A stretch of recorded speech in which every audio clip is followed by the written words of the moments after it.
you ever wondered what you would do if you were trapped, with no way out, surrounded by enemies and no one to guide you back home? Now imagine this happening in the heart of the largest empire of the ancient world.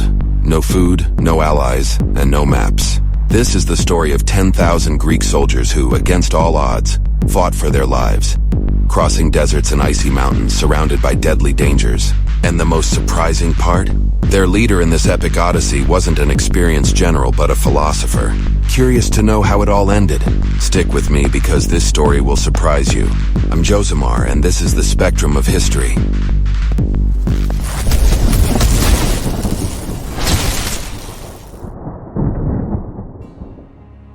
At first, it seemed like a promising journey. Cyrus the Younger, brother of the Persian king, had decided he no longer wanted to live in the shadow of Artaxerxes II. He wanted the throne, and to achieve that, he hired an army of Greek mercenaries, men who didn't fight for ideals or country, but for money. If you think about it, what could go wrong? They were battle-hardened warriors from powerful cities like Athens and Sparta, with a clear mission: help Cyrus take the throne and be handsomely rewarded for it.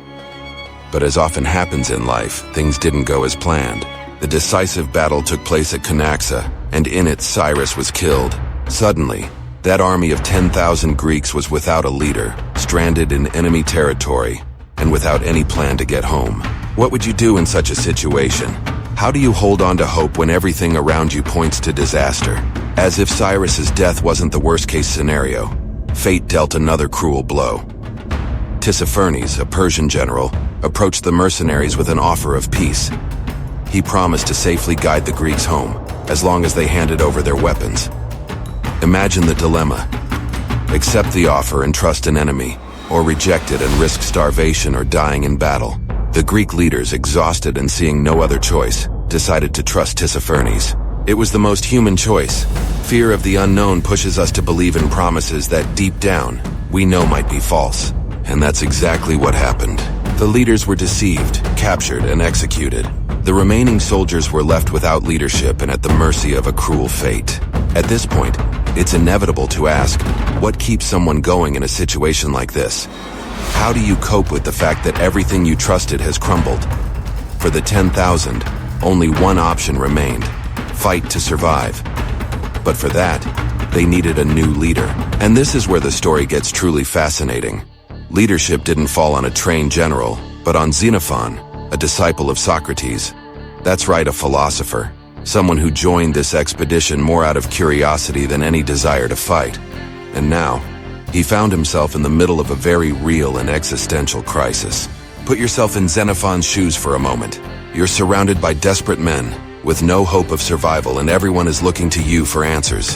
What would you say? Xenophon chose a simple yet powerful approach. He appealed to the courage of those men, telling them they could rely on no one but themselves, and that the only way home would be through their own efforts. It wasn't a speech about glory or heroism, but about survival. Imagine what it must have felt like to be in that camp hearing those words. The idea that despite everything there was still a chance. It was that, or death. So, they began the march. From that moment on, the story of the 10,000 transformed into an epic journey that defied logic. They had no food, barely any maps, and were surrounded by enemies who knew the land far better than they did. Yet, they marched. The first few days were brutal. The desert's heat scorched them during the day, while the piercing cold of the night seemed to freeze any remaining hope. Some died of hunger. Others fell in ambushes set by local tribes who saw them as invaders. Every mile they traveled was a victory against nature and against themselves. Have you ever felt like you were in a situation where every step seemed like an impossible challenge? That was the mindset of the 10,000. Yet they pressed on, because they knew that the only other option was death. As if the challenging terrain wasn't enough, they faced constant attacks from local tribes. One of these tribes, the Carduchians, were formidable warriors who knew every corner of the mountains the Greeks were trying to pass through. Imagine fighting on terrain you don't know, while the enemy uses every rock, every ravine to their advantage. It was as if the land itself was conspiring against them. This is where Xenophon revealed another side of his leadership. He knew brute force alone wouldn't be enough to overcome these obstacles. Cunning was required. He organized ambushes, used the terrain to his troops' advantage when possible, and negotiated with some tribes when necessary. It was a delicate dance between survival and diplomacy, where every decision could mean life or death for thousands. After surviving deserts and tribes, the Greeks faced another relentless enemy, the winter in the Taurus Mountains. Temperatures dropped, and many froze to death. Have you ever felt cold so intense it felt like knives stabbing your bones? That was the climate they faced, without proper clothing, shelter, or morale. But what kept those men moving forward? Perhaps it was the vision of what lay beyond the mountains. They knew that if they could get through, the Black Sea awaited them, and with it, the promise of returning home. Finally, after months of unimaginable suffering, something incredible happened. As they reached the top of a hill, the 10,000 saw what seemed like a miracle, the Black Sea. Thalassa, Thalassa, the cry of the sea, echoed through the mountains. Can you imagine the relief, the joy, the feeling that, after so much suffering, there was real hope? This moment wasn't just the sight of a rude home.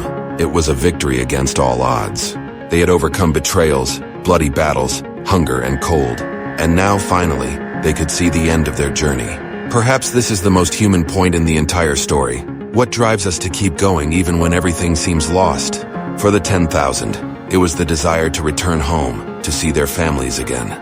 The story of the 10,000 is more than a war narrative. It teaches us about the human capacity to survive, to find strength amid chaos, and to never give up, even when everything seems against you. And Xenophon, the philosopher who didn't want to lead, became a symbol of that resilience. He showed that, in moments of crisis, it's not just the strongest who survive, but those who can keep a clear mind and focus. So what can we learn from this story? That life can knock us down, betray us, make us feel lost. But if we keep our eyes fixed on what truly matters, there is always a chance to find our way back. And so ends the incredible journey of the 10,000.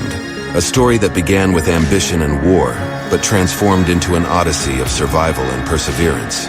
It's awe-inspiring to think how, amid chaos and betrayal, a group of Greek mercenaries found within themselves the strength to face the unknown and overcome unimaginable odds.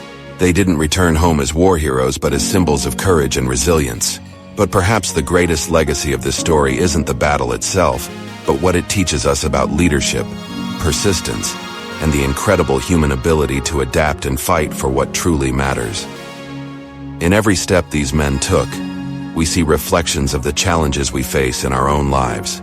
If the journey of the 10,000 left us with a lesson, it's that no matter how uncertain the paths may seem, there is always a way forward. And sometimes, what guides us isn't strength, but the determination not to give up. The question remains, what would you do if you were in their place? Until next time, and remember, history is made by those who have the courage to keep moving forward, even when the path seems impossible.